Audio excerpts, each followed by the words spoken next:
She looked me in the eyes and said, "You're old, pathetic, and useless. My own daughter. The one I sacrificed everything for." For a second I thought I'd misheard her. The kitchen was quiet except for the slow ticking of the wall clock and the hum of the fridge. The sunlight slipped through the dusty curtains, landing on the counter where my hands rested, wrinkled, tired, stained from years of cooking and cleaning. Across from me, Clara leaned against the counter, her arms crossed, nails polished a pale pink, her phone glowing in her hand. "Clara," I whispered, my voice shaking. "What did you just say?" She didn't even look up. "You heard me, Mom. You're stuck in the past. You live in this tiny house, cooking the same meals, wearing the same clothes. Don't you ever get tired of being small, small?"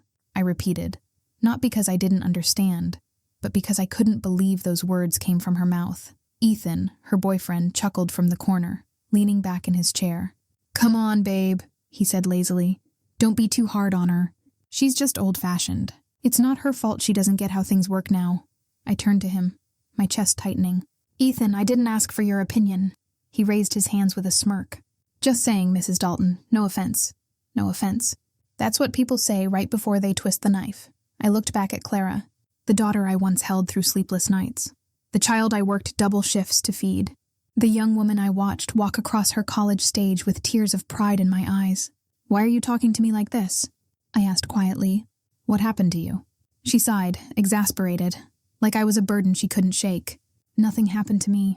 I just finally see things clearly. You've been holding me back, Mom. You never went anywhere, never tried for more. I don't want to end up like you." Her words hit me harder than any slap could. "You think I didn't want more?" I said, my voice cracking. "I gave up everything so you could have more. Every dream I had, I handed it to you." Clara rolled her eyes. "You always say that, like I owe you something for being a parent. That's your job, Mom. Raising me doesn't make you a saint." Ethan laughed under his breath again, and my stomach turned. I wanted to tell him to leave, to get out of my house, but I couldn't even find the strength. Instead, I whispered, "You'll understand one day." Clara's phone buzzed. She picked it up, smiling at whatever message popped on her screen. "Anyway," she said, "I've been meaning to tell you, I'm moving out." My heart stumbled. "Moving out? Where?" "With Ethan," she said, glancing at him. "We found a place downtown. It's time I start my own life. You can handle yourself, right?" She didn't say it with care. She said it with coldness, like she'd already detached from me. I took a deep breath. "You didn't even talk to me about it." Her tone sharpened. "Mom, I'm an adult. I don't need your permission." I felt the walls closing in, the room getting smaller. For years I'd dreamed of her happiness, her independence, but not like this. Not through cruelty. "You're making a mistake," I said softly. Clara laughed, shaking her head. "The only mistake I made was staying here this long." I turned away before she could see my face fall apart. My hands were trembling as I started gathering the plates from breakfast. My fingers brushed over the chipped edges, and I tried to focus on the small sound of dishes clinking instead of the ache in my chest. Behind me, I heard Ethan whisper something, and Clara laugh. The sound made me feel like I didn't belong in my own home anymore.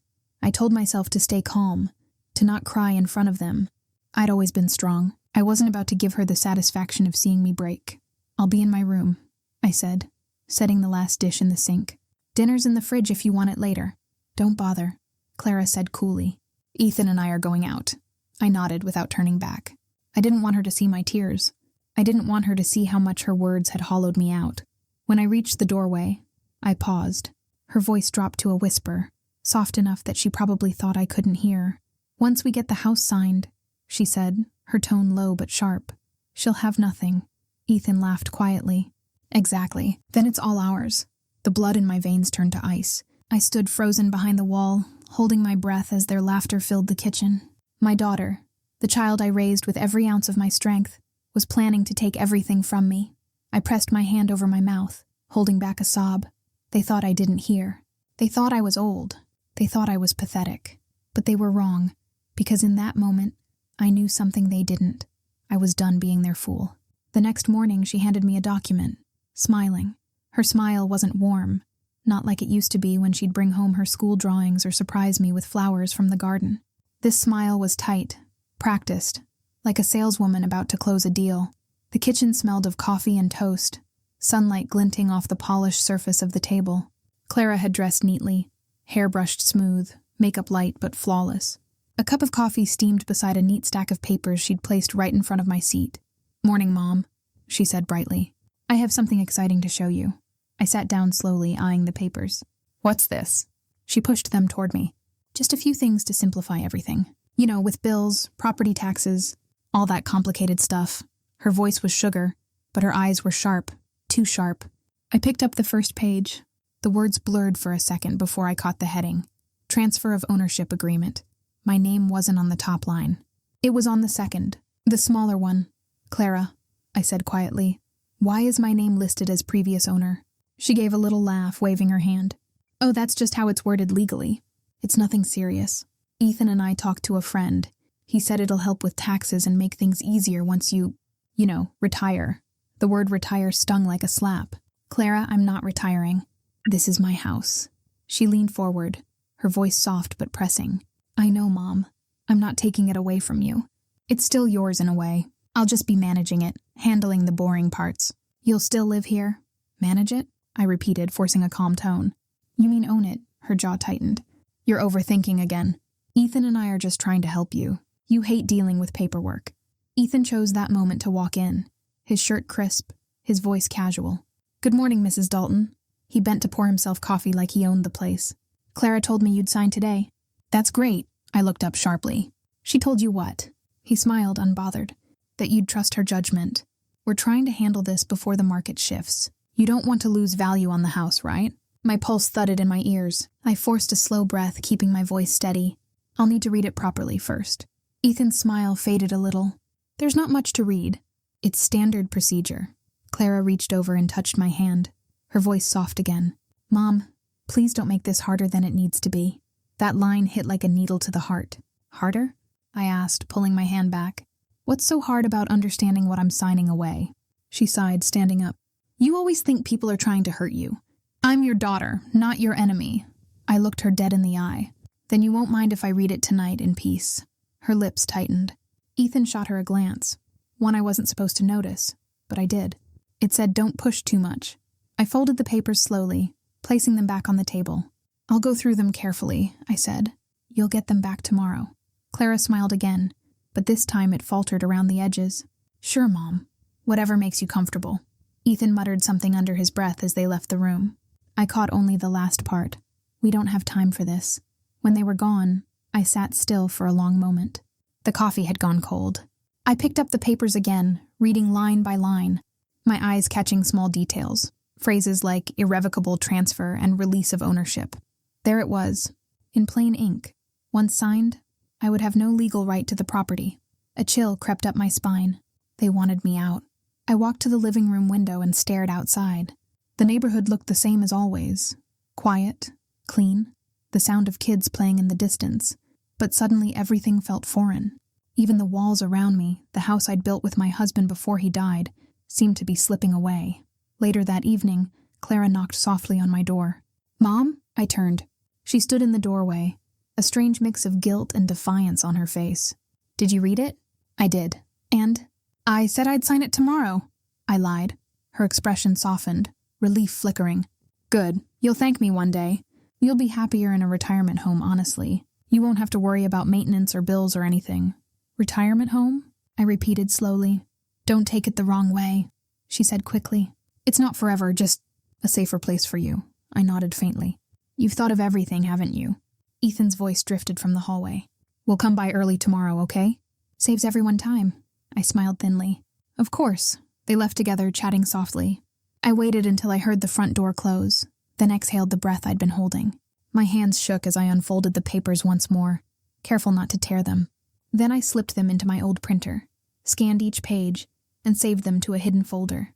When I was done, I whispered to myself, "You think I'm old and slow, but I still know how to protect what's mine." As I turned off the light, I noticed something glowing faintly on the coffee table, Clara's laptop left open. Out of habit, I went to close it. But as I reached for the lid, the screen flickered awake. There it was, an email draft addressed to a realtor. The subject line made my stomach twist. "Property sale confirmation." The message below it was unfinished but clear enough to break my heart. "Once the transfer is complete, we'll finalize payment for both properties before moving to Italy." Italy. They were selling the house, My house. I closed the laptop slowly, my fingers trembling, my reflection faint on the dark screen. They thought I'd sign my life away, but now I wasn't just hurt. I was watching and waiting. I wasn't supposed to see it, but once I did, everything made sense. The glow of the laptop painted the small study in a pale blue haze. The house was silent except for the faint hum of the refrigerator downstairs. She hadn't touched Clara's computer in years. It felt wrong, invasive, but something inside her said she had to. Her fingers trembled as she typed in the password guesses. Clara's birthday, the wedding date, the dog's name, nothing. Then, almost without thinking, she tried Ethan 2020. The screen unlocked. A chill spread through her chest. The desktop was cluttered with folders. Work, bills, vacation plans. Her eyes darted, scanning quickly, her pulse pounding in her ears. Then she saw one titled Mom Docs. She clicked. Bank statements, PDFs, a spreadsheet labeled Joint Account, Final. She scrolled down, each number slicing deeper into her gut. Withdrawals, transfers, a dwindling balance that ended in zero. Every line showed money she had earned, she had saved, now gone. There was another folder, emails. She opened one. From Ethan to Clara. Subject, Next steps. You need to cut emotional ties, Clara. She's had her life. Now it's time for ours.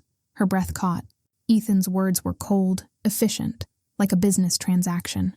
She leaned back in the chair, clutching her chest. How could my own child plan my ruin?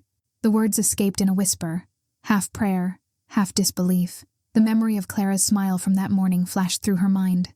Soft voice, warm eyes. It's just for tax reasons, Mom. Lies wrapped in love. The cursor blinked on the email screen, waiting, pulsing, accusing. She clicked another message. From Clara?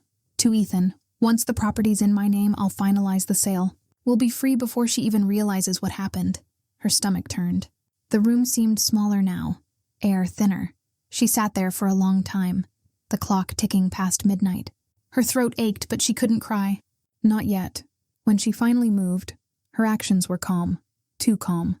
She opened the printer tray, fed in paper, and hit print all. The soft mechanical hum filled the silence as the pages came out.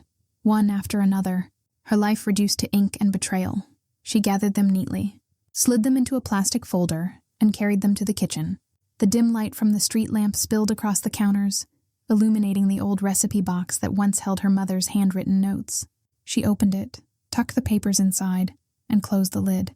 It was the safest place she knew, a small wooden box filled with memories, and now, evidence. Her heart pounded as she heard a floorboard creak upstairs. She froze. Footsteps. Mom? Clara's voice drifted down the hallway. Sleepy. Suspicious. Yes, dear? She called back, steady, too steady. What are you doing up? Just couldn't sleep, she lied. Making some tea. Clara hesitated, then yawned audibly. Try to get some rest, okay? Of course, the footsteps retreated. The silence returned. She stood there for several minutes, hands gripping the counter. Every word, every fake smile, every trust me, Mom, replayed in her head. She looked around the kitchen, the family photos on the fridge, the plants she watered every morning, the home she'd built with decades of work and love. And now her own daughter was plotting to take it away. But something shifted inside her then. A quiet, iron resolve, the kind she hadn't felt in years. They thought she was weak. They thought her age made her blind. But they were wrong. The phone on the counter buzzed suddenly, breaking the stillness. She jumped, nearly knocking over her cup. Unknown number. She hesitated, then answered. Hello? Ma'am? Said a polite male voice. This is the bank. We're calling to confirm the property transfer scheduled for Friday morning. Is this still proceeding under your authorization? Her mind went blank. Friday. They weren't wasting time. Could you repeat that? She asked, forcing her voice calm. The property at 42 Willow Street, the man continued. We received signed instructions from Ms. Clara Bennett under joint authorization. Her grip tightened on the phone. Say, could you please hold all actions on that account? I'll be visiting in person tomorrow morning. Of course, ma'am. I'll make a note. She hung up slowly, her reflection flickering in the kitchen window. Tired eyes, but steady. Outside, dawn was beginning to break, washing the street in pale gold. She turned off the laptop, closed the study door quietly, and stood for a moment in the silence of her home. The betrayal still burned. But underneath it, something stronger began to take root. They had planned her downfall. but they had forgotten who built everything they wanted to steal, and as she looked toward the morning light, she whispered, not to Clara, not to Ethan, but to herself. They'll regret thinking I wouldn't fight back. Friday couldn't come fast enough. They thought I'd crumble. They had no idea. The morning air was cold and sharp when she stepped out of the cab. The glass front of the bank reflected the rising sun, bright and unforgiving. Inside her purse, the old recipe box sat wrapped in a scarf, heavier than it looked, filled with truth. She adjusted her coat, lifted her chin, and walked inside. The lobby smelled faintly of coffee and polished wood. A young teller greeted her politely. "Good morning, ma'am. Do you have an appointment?" "Yes," she said, her voice steady, "with Mr. Delaney, the branch manager." He appeared moments later, a man in his 40s, courteous, confident. "Mrs. Bennett, please come this way." She followed him to his office, the click of her shoes echoing in the quiet hallway. "Before my daughter arrives," she said, closing the door behind her. "There's something you need to see." He frowned slightly as she placed the envelope on his desk and began spreading the printed papers, bank transfers, email copies, even the joint account summary. "I believe there's an attempt to transfer my property without my full consent," she explained calmly. "My daughter and her husband have been draining my savings. I fear they're planning to forge my signature if I refuse to sign." Mr. Delaney's brows furrowed as he scanned the documents. These are serious accusations, Mrs. Bennett." "They're not accusations," she replied. "They're facts." He nodded slowly, reading an email aloud. "We'll finalize the sale before she realizes what happened." "Good Lord," he murmured. "You did the right thing coming in early. I'll make sure this transfer is frozen pending investigation." "Thank you," she said, a quiet steel in her tone. "They'll be here soon." Moments later, the door opened. Clara swept in first, all polished grace, cream blouse, designer bag, a smile that didn't reach her eyes.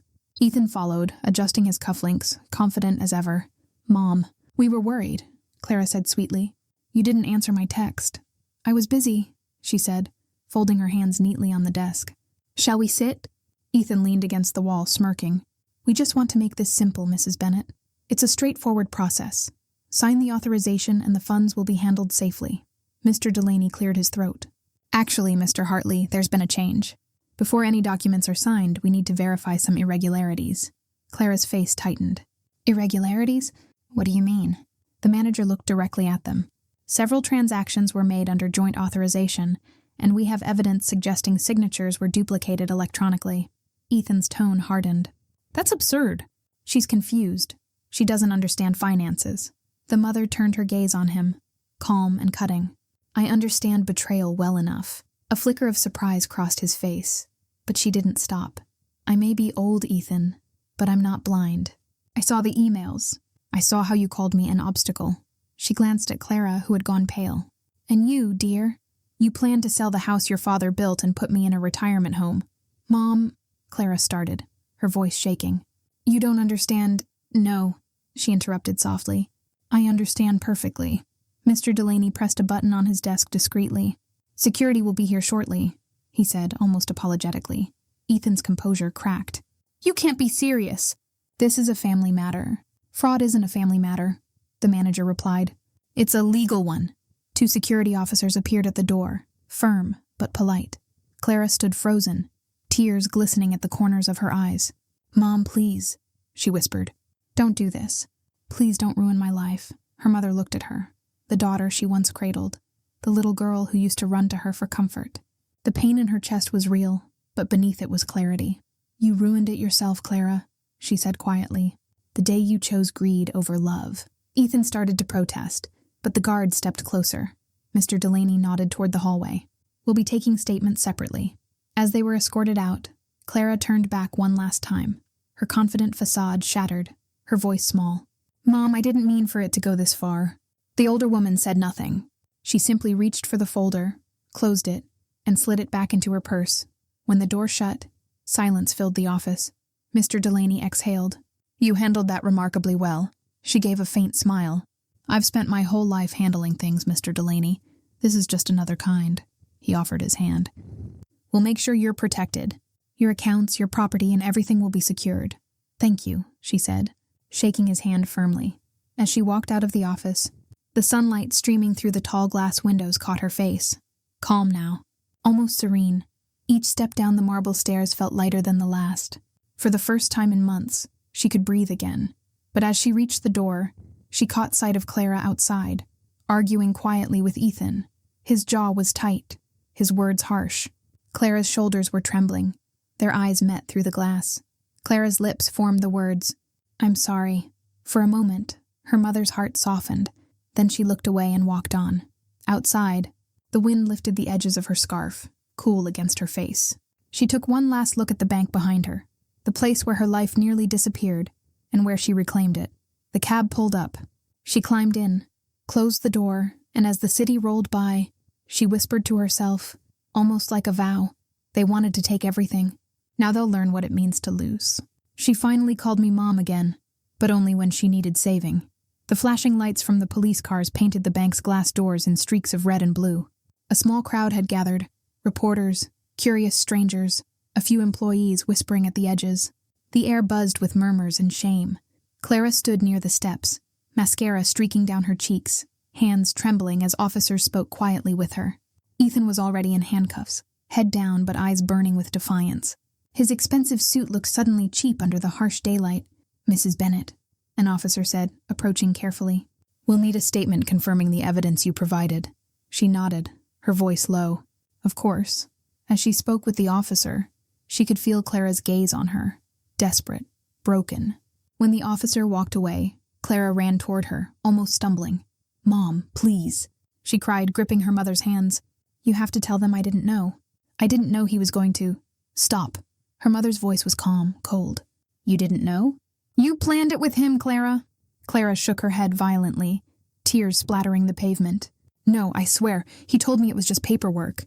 He said it was for our future. He said—" Her voice cracked. "He said you'd be fine."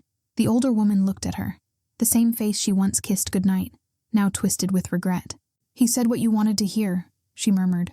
"And you believed him." Ethan turned his head, smirking slightly as two officers guided him toward the car. "Don't waste your breath, sweetheart," he sneered. "You were in it as much as I was." Clara's face drained of color.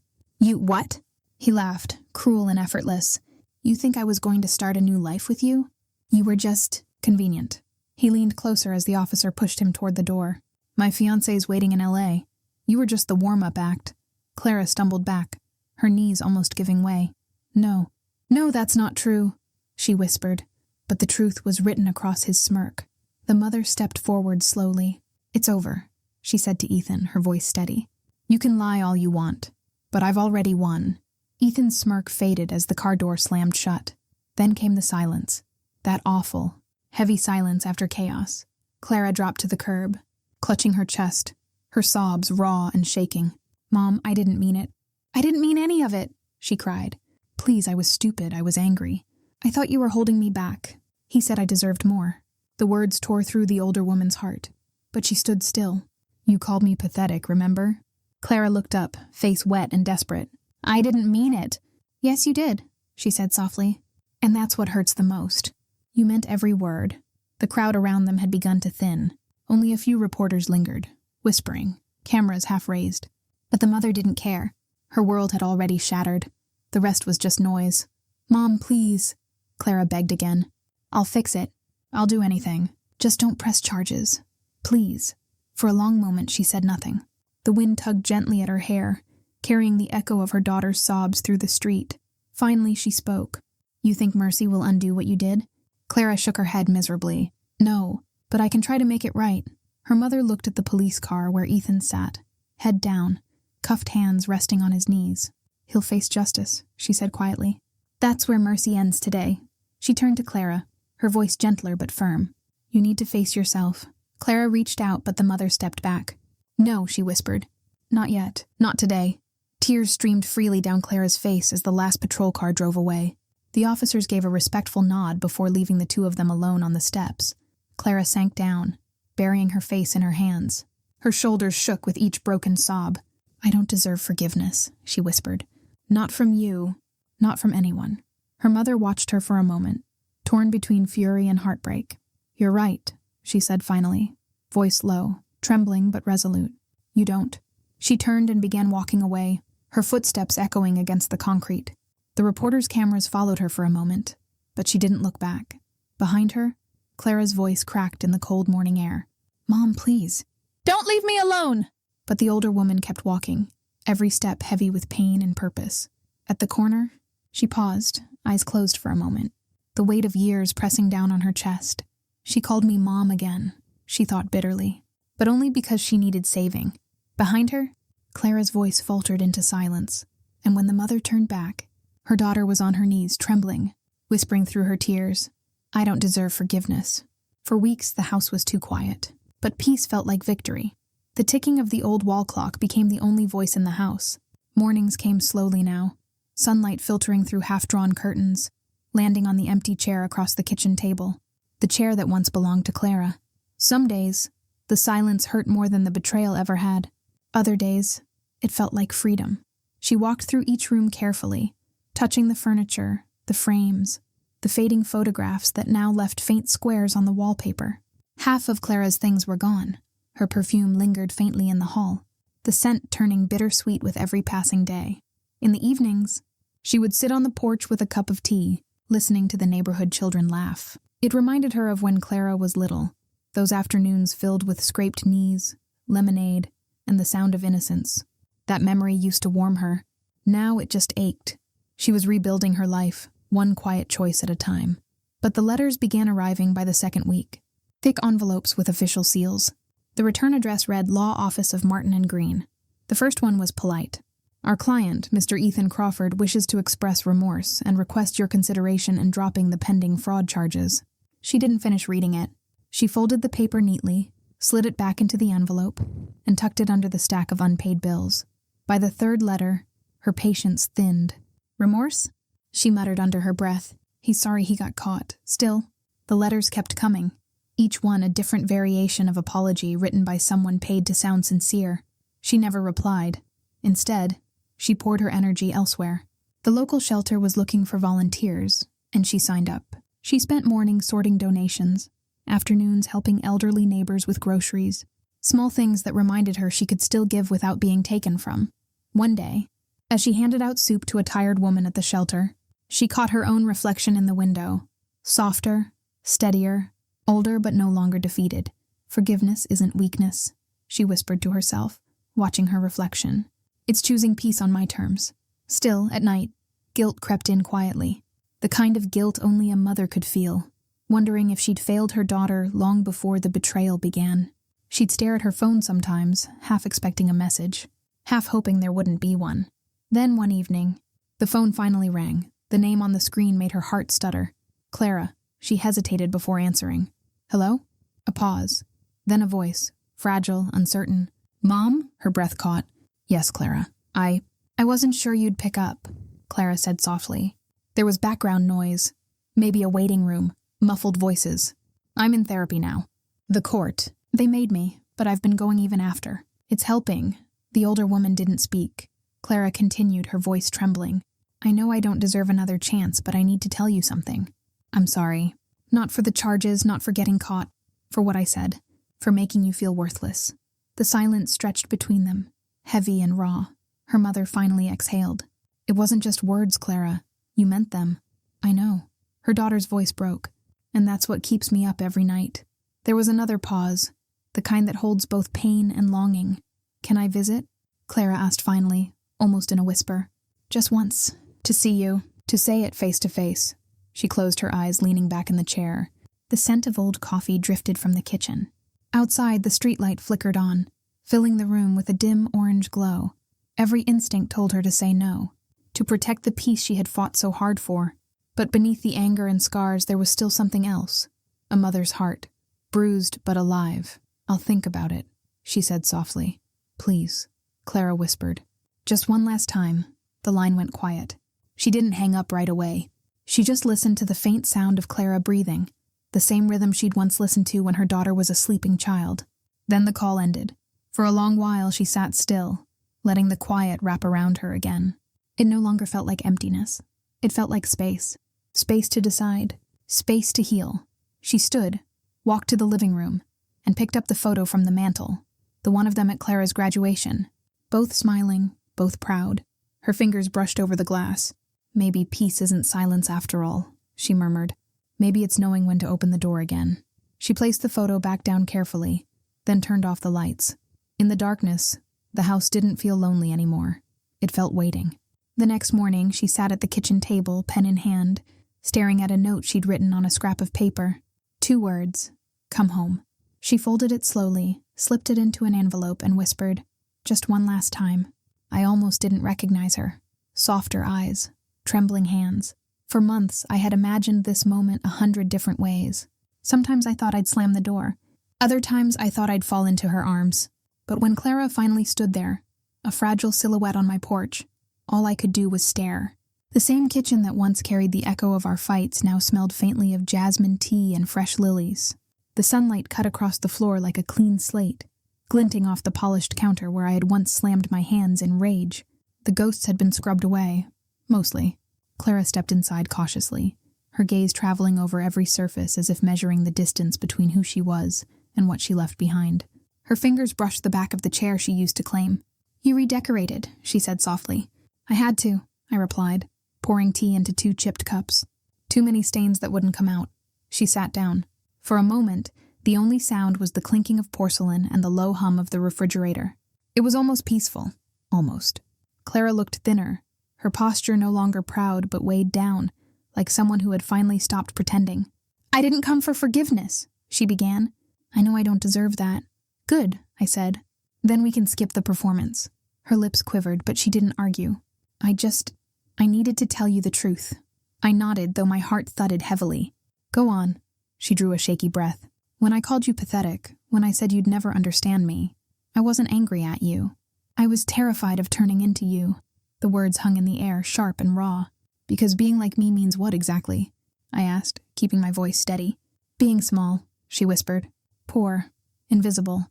I thought if I acted like I didn't need you, if I followed Ethan, I'd be safe. Powerful, even. But I was just..."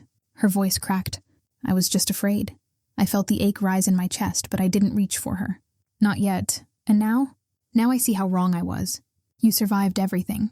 The loneliness, the loss, the lies. I ran from you because I thought strength meant leaving. But you stayed. You faced it all." Her eyes glistened. "I want to be like that. I want to be like you." The confession sliced through me like light through fog. Unexpected. Painful. Beautiful. For the first time, I saw not the defiant daughter who broke me, but the frightened child I once held through her nightmares. I handed her a cup of tea. "Drink," I said quietly. "It's jasmine. You used to love it." She smiled faintly, tears slipping down her cheeks. I still do.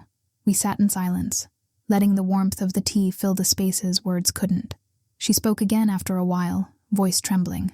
"Mom, I'm in therapy now. I talk about you a lot, about how much I want to fix things." "I heard," I said. "Your counselor sent a letter." Clara's brows lifted. "You read it?" "I did. But healing isn't about letters. It's about time." She nodded, absorbing every word. "Do you think, someday, we could be close again?"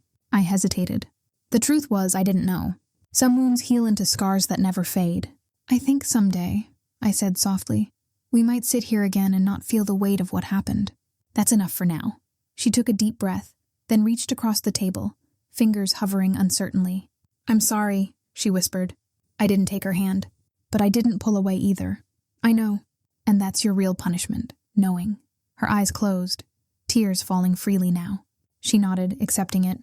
When she stood to leave, the sunlight caught her hair just right, a reminder of the little girl who used to dance barefoot in this same kitchen.